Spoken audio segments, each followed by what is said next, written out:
On Friar podcast coming to you from a Thursday morning. He is Derek Togerson. I am Darnay Tripp. We got one of our favorites today, Derek, Jon Morosi, MLB Network. Always a pleasure to have him on, and hopefully he can lend some insight and maybe some positivity into what has been a bit of a clunky offseason. Clunky, quiet, discouraging, a lot of different words you could use for it so far, Derek. Clunky, I like that one. That's probably the nicest way we can possibly put what has gone on or not gone on with the Padres offseason this year. I'm at home. You're in your car, I believe, at Petco Park. What's the occasion today, Derek? Petco Park. They're going to start loading the trucks up in a little while here to get everything ready to go out to Peoria. So, yeah, the Hope Springs Eternal. So I'm going to go out and covering that for NBC today. So, but we got to do a podcast here because one of the nicest people in sports journalism is joining us. That's right. No doubt about it. So let's not waste any time. Thanks to OG's, a sponsor of the On Fire podcast. Appreciate all they do for us on the pod, on the TV side as well. If you got a game you want to watch, OG is a great place to do it. Tons of TVs, a bunch of locations around San Diego County, a great menu, constantly updating the menu, new specials all the time, and an awesome beer list. So if you're watching NFL Championship weekend on Sunday, NBA, NHL, Jon Morosi, big NHL guy. If you want to catch some games, go to OG's, get it done. College basketball, of course, a couple months from the NCAA tournament. So thanks to OG's and all they do for the On Friar podcast. Without further ado, the walk-up music.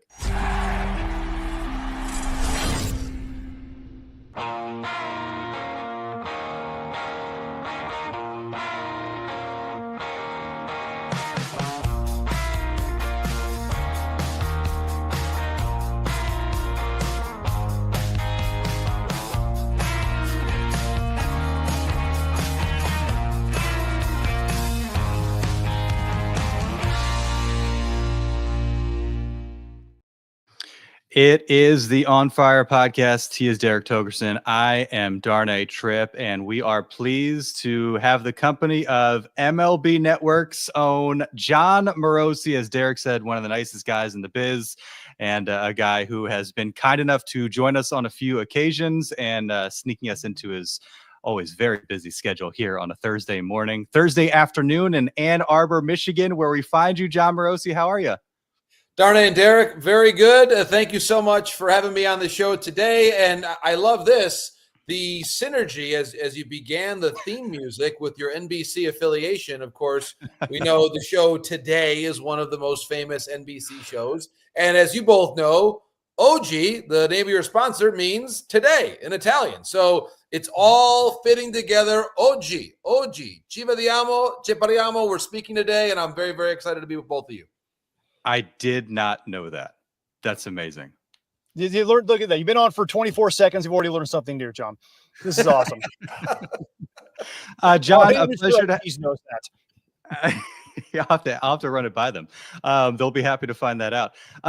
Jon, I was digging around after we lined up on the time. I was setting up the podcast, and I realized I went back to the last time we'd had you on, which was some point in the preseason, I think pretty close to the Soul Series, because you were getting ready to head out there and be part of that experience.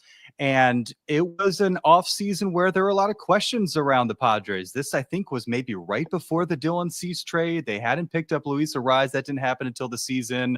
Weren't sure about Jackson Merrill. Picked up Jurickson Profar late. There's a lot of concern coming off of a really, really disappointing season. And the headline of the podcast was something along the lines of Jon Morosi gives us optimism about the Padres.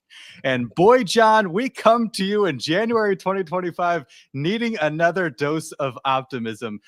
Can you give us just your 30,000 foot view on this offseason and maybe give us something to feel good about? Because Padres fans need it right about now. They do. And I'll say this, it's not that long since October. And remember this, there was no team in baseball, not the Yankees, not the Mets, who played the Dodgers tougher than the Padres did. That was the toughest team the Dodgers had to face all postseason long. I think we have to remember that. Now, the rosters have changed a bit. The Padres have lost some players, or at least tentatively. Profar and Kim are still unsigned as we're speaking and having this conversation today, while the Dodgers have added what seems like a couple dozen players. So that has happened, and that is real, and that's a concern. But when you take a look around the National League. And yes, there does seem to be, and I saw Jed Hoyer make this point recently on a podcast with David Kaplan and Gordon Wittenmeyer. There has been a flow of talent into the National League in recent off seasons. Soto has come over.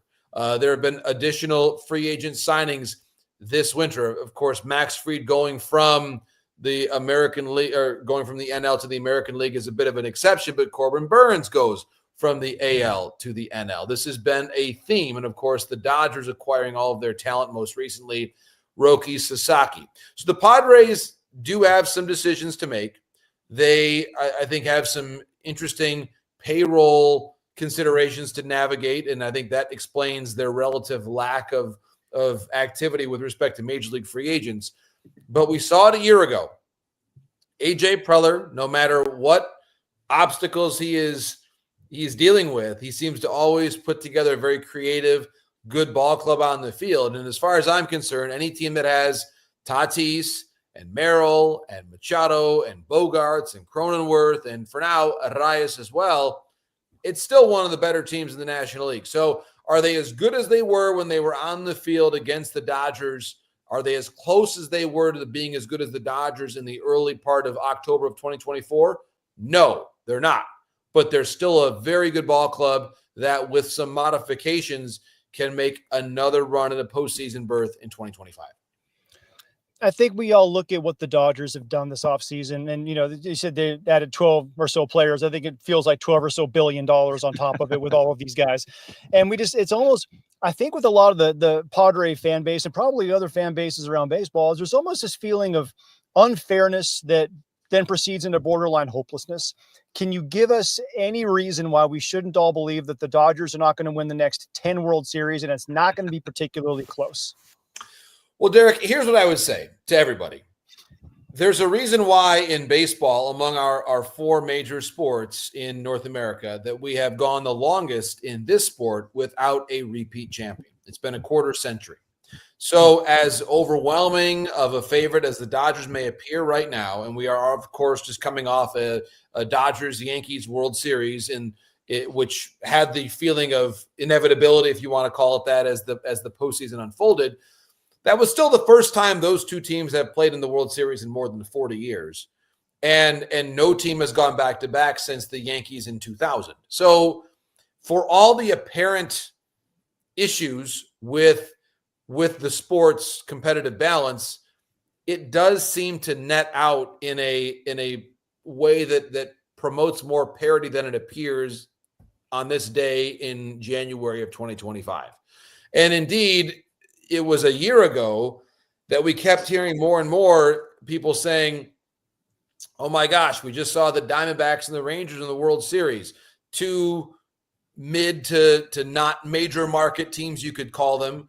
And where are the Dodgers and Yankees? And where are our prominent big name franchises? Where have they gone? And why are they getting upset early in the playoffs? Well, there we have the Dodgers Yankees. So I don't want to overreact to one data point. If we're having this conversation in 3 years and it's been 3 straight years of Dodgers Yankees, then I think it's a fair consideration. It is true that the Dodgers are spending at an extreme level. They are. There is no denying that. But it is also a matter of individual ownership preference and spending that is the business reality of what is still probably the most free market and capitalistic of our North American pro sports. There's no salary cap in baseball. And so if you're willing to go beyond your competitive balance tax, and if you have the resources to do it as the Dodgers do, as the Mets do, as the Yankees do, with a lot of the moves they've made, then you're able to do that and compete at the highest level. This is the sport for that level of ownership investment. And to the extent that it diminishes enthusiasm elsewhere, it's unfortunate, but this is the system that we've got. And I think and I live in a smaller market. I live in Michigan. I understand it. I get it. But these are the reasons why I think we will have, I'm sure, a very robust conversation between MLB and the union in 2 years' time, and even large market owners and small market owners and mid-market owners, because what you're talking about is very real. And yet it's not going to change in the confines of this CBA. It's up to smart executives like AJ and other executives like those in Detroit, like those in Arizona who just found a way to sign Corbin Burns. There are ways to do this. And I think that it's up to each individual team to lean into their circumstances and find the best way to build a competitive team. Yeah, and you touch on something. You mentioned, CBA coming up in a couple of years, and I've seen some Padres fans like, well, wait till that rolls around. We could be in for a long work stoppage because there's so much frustration and because there is so much inequity between the haves and the have-nots. The TV deal is a part of that cannot be ignored. You've got $300+ million a year going to the Dodgers. Padres among the teams that have lost their cable deal. Now they're trying to do it based on subscriptions. I don't know how much information, if at all, we've heard about like what that is netting them.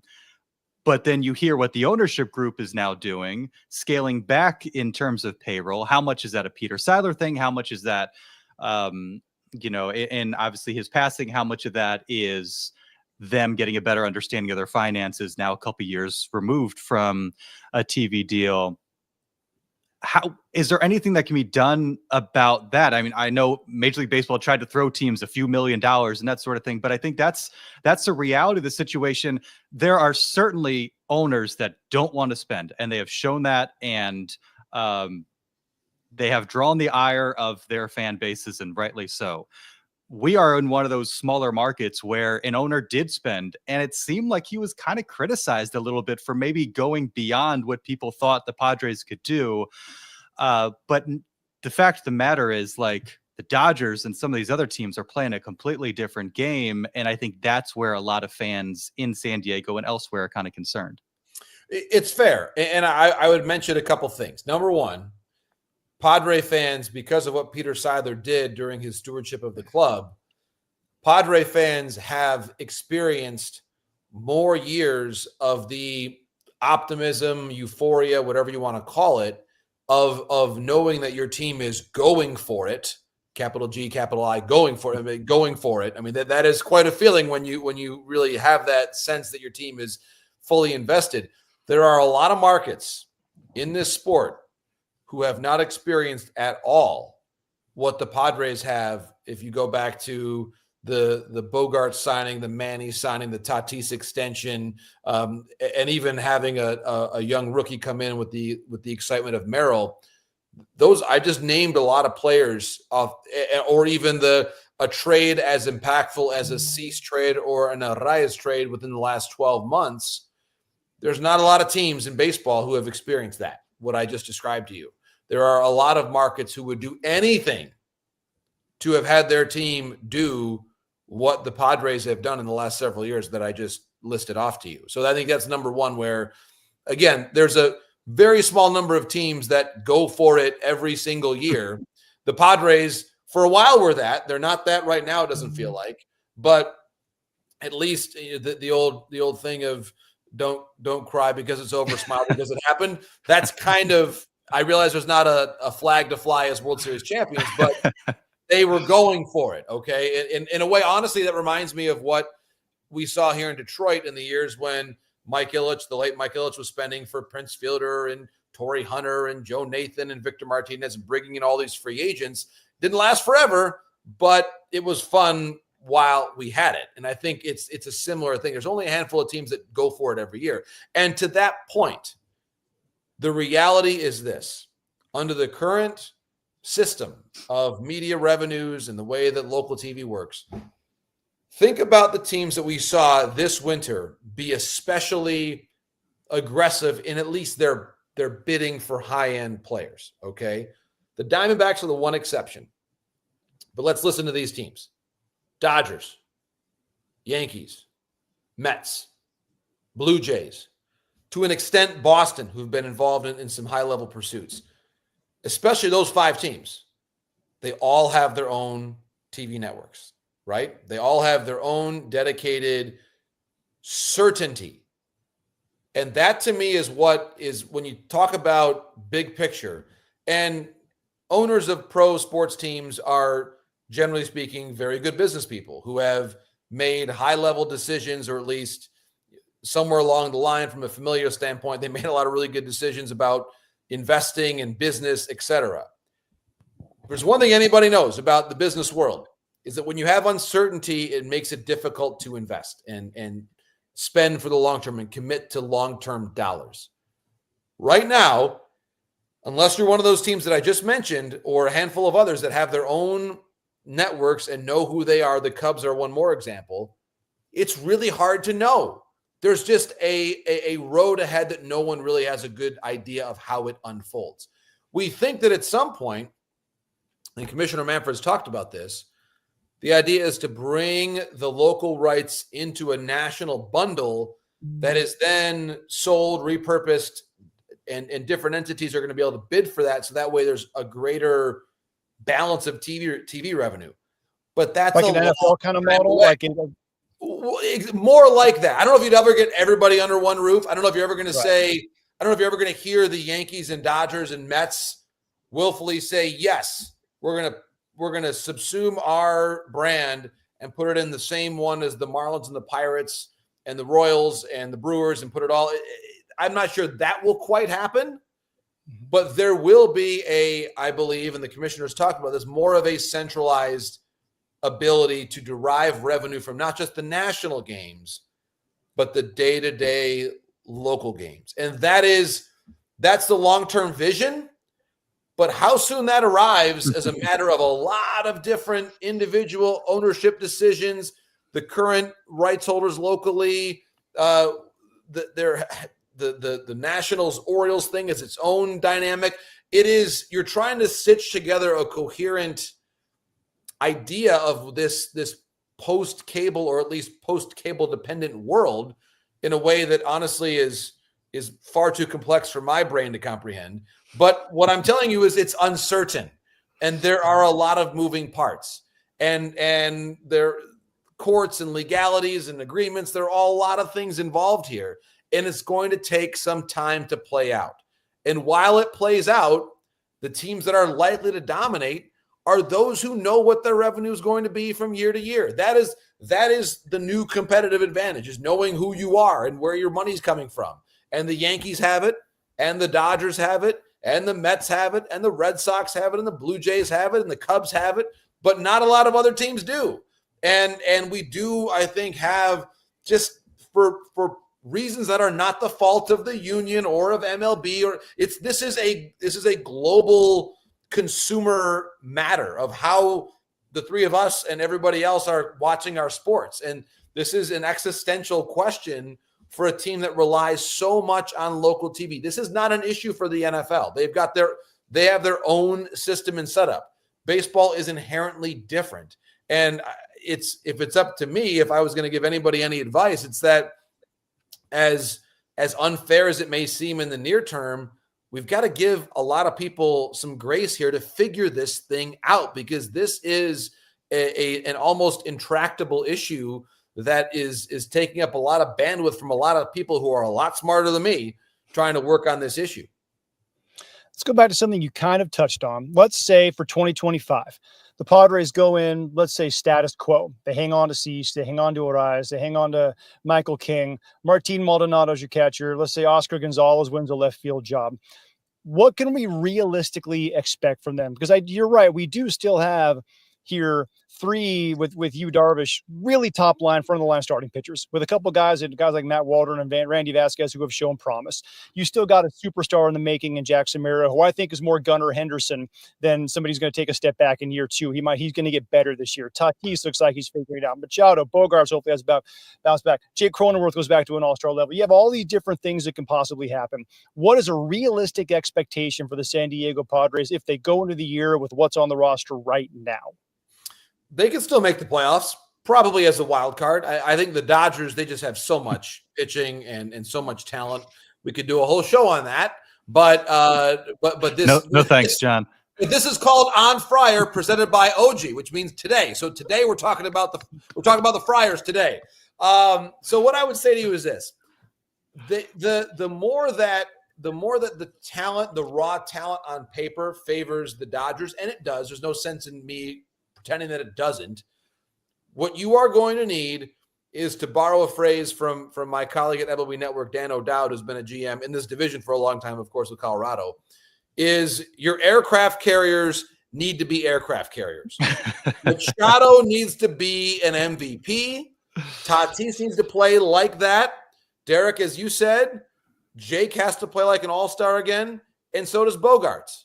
And if all those four things happen, which, again, is credible, I'm not asking Eggy Rosario to play like an MVP. He needs to just be a solid player. But your MVP caliber players have to play that way, because the margin for other guys to step forward, that's part of the reason why the Dodgers are so great, is because they can have really good players like last year, Hall of Famer and Mookie Betts, miss substantial time, and they're just so good and so deep that they've got enough to cover him. The Padres don't have that same depth. So their aircraft carriers have got to play like that. And if they do, they can compete with anybody. If Manny is an MVP, if Tatis plays the same way, then they can remind you almost of the way the Astros teams looked in the 20 years ago when they had the Killer Bees, or when the Cardinals had Pujols and that group, and Roland and Edmonds, that type of a team. That's what the Padres can be. This collection of stars. If they all play that way, they can compete with anybody in baseball. And then you hope that AJ can find a way to squeeze out one more big-time deadline deal, and whatever that looks like, because he's been able to do that before, then you're talking. But just talent for talent, if you simulate the season 100 times, the Dodgers probably win the division 80, to be fair. And let's also remember this. The Giants are better, and the Diamondbacks just signed Corbin Burns. So there is some real talent elsewhere in the NL West. The Rockies are a bit of an afterthought, but everybody else, the Dodgers have improved. The Padres, probably, to put it optimistically, have kind of spun their wheels a little bit this offseason. They've really done nothing, if we're being fair, in terms of adding in impact level talent from the outside. And pending, we'll see how things play out in the next several weeks. But they have not done that yet, whereas the D-backs are better and the Giants are better. And they also they hope to get a healthy Jung-Hoo Lee. They just signed Adames. They brought in Verlander. They've got this new energy with Buster Posey leading the way. I think the Giants have a chance to be pretty competitive in 2025. So the wins might be a little harder to come by for the Padres in 2025. And their roster, as we're documenting, isn't quite as deep, which means the onus is really going to be placed on their franchise players to perform at that franchise level. But all we're going to take from that, John, as you said, the Padres can compete with anybody. Then that's going to be the headline. I thought we're going to take it all out of context, and that's what we're going to roll with. So we need some hope. They still can. They still now if they, I reserve the right to come back on the podcast Domani, which is tomorrow in Italian. Whenever you want. Yeah, if they trade Cease, if they trade Arraez and don't really add a lot of major league talent back, I may have to amend that statement. But as they are today, Oggi, questo giorno, this day, I think that they are still able to compete with anybody in the National League. A couple comments. Petey is wondering if the Dodgers have too many aircraft carriers. Do they tinker too much? Guys like Kike, Flaherty, and Buehler that helped them when Ohtani and Betts went cold. And Cam saying, which you just touched on, John, Padres not really made any moves. Many of the sites still consider them a top 10 team. We need to fill some gaps and have faith in AJ. A big topic of conversation here has been, what do they do with Cease? What do they do with Arraez? Potentially Robert Suarez, who has an opt-out after 2025. Michael King, also scheduled to hit free agency, and now they're potentially going to arbitration with him. And, you've seen things sour between a star and a team through this process. Do you have any feel for whether we are potentially approaching a sell-off, or do they just say, hey, we got dudes. We've seen what they can do. We're going to keep them all together for one last dance and fill in some of the gaps around them. I think it's the latter. And because you said it, you've got Cease and King. They are two pitchers who are pending free agents after 2025. And that's a lot of uncertainty to deal with. I would say this: if you have gotten to this point, we're in the second half of January. This is not the time, in my mind, to put those pitchers out there when they have just 1 year left. Part of the reason why it made sense for the White Sox to move Cease last year was that he had multiple years of control at that point in time. It made more sense. When you're talking about a rental, you're the Padres. You've had a chance to make the playoffs with basically this roster. You should start the year, much like the Blue Jays will do with Vlad and Bo, start the year this way.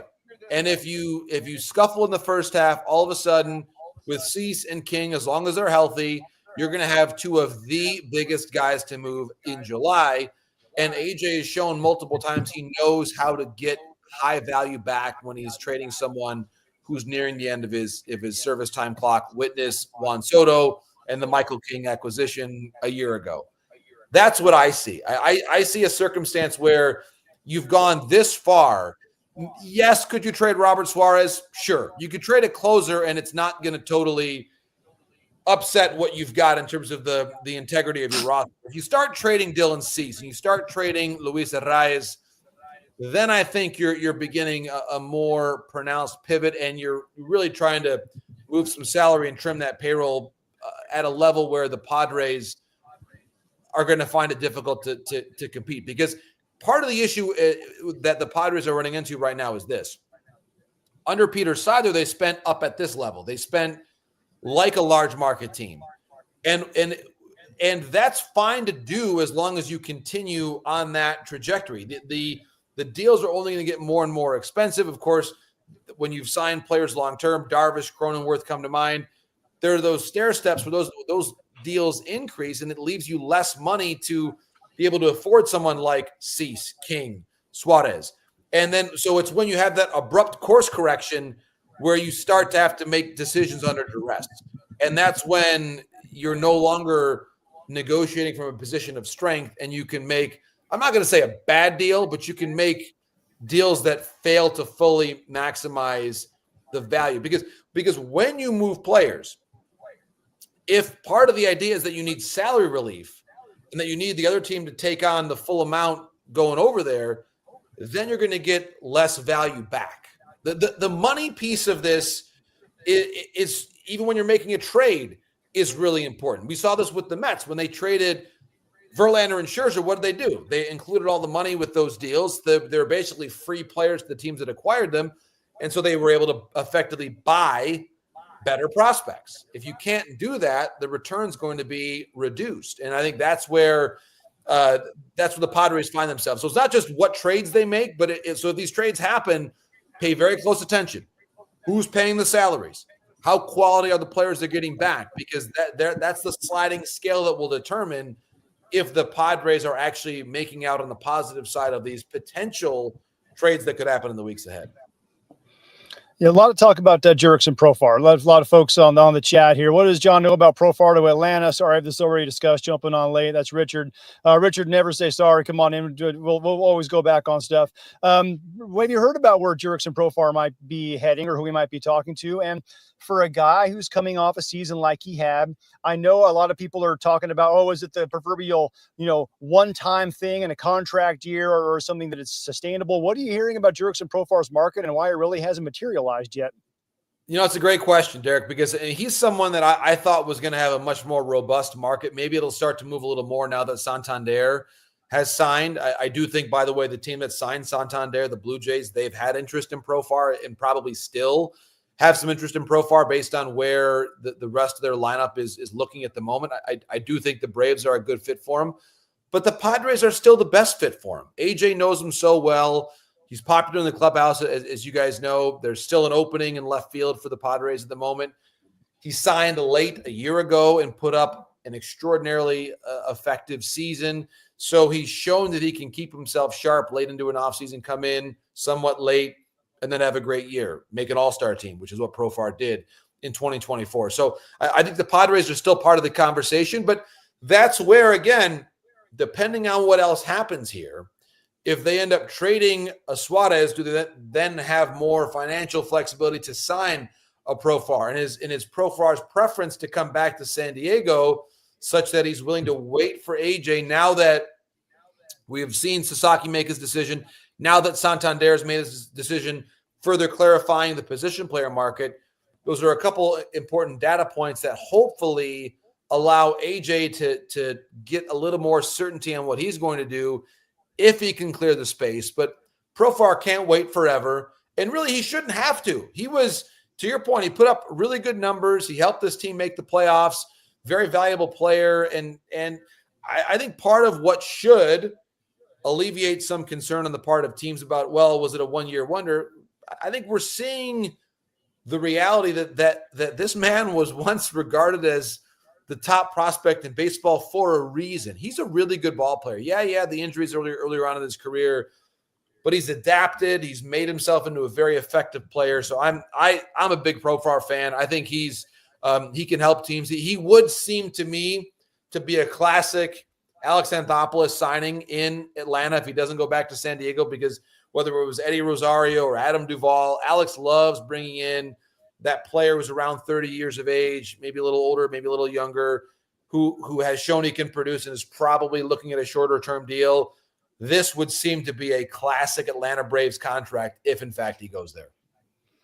John, we got to let you go, but I feel like I got to at least bring up the ownership situation and see if you have any thoughts, any perspective on that, because that is kind of the big overarching question, that the franchise is facing. And there was even some whispers that, and I think Roki Sasaki might have even said it yesterday, that, hey, the stability within the Dodgers was one of the reasons I wanted to pick the Dodgers. And so obviously when everybody's thinking about this power struggle with the Padres is, well, did that cost the Padres Roki Sasaki? And I don't know if I'd go quite that far with it, but in terms of their ability to spend and just their overall, what the future looks like for the Padres, it seems very much in the balance. Do you have any perspective, insight on that situation, or what it might look like as this thing eventually settles itself in the months and maybe years ahead? I don't have a ton of insight on the particulars of the case and how it might unfold, and I think it's not really appropriate for me to guess as to what could happen next, other than to say it may take some time, and if it does take some time. And it gets back to what I was discussing earlier with respect to media rights. Anything that impacts your ability to see the future clearly and to see what your future budgets look like and what the future direction of the franchise looks like, it's a challenge. And when you consider what the budget looks like for 2025 and 2026 and beyond, at the end of the day, we can only go on what we have seen happen this winter, or appropriately not, in terms of what has not happened. And they just have not been signing major league free agents to deals of significance. Just hasn't happened.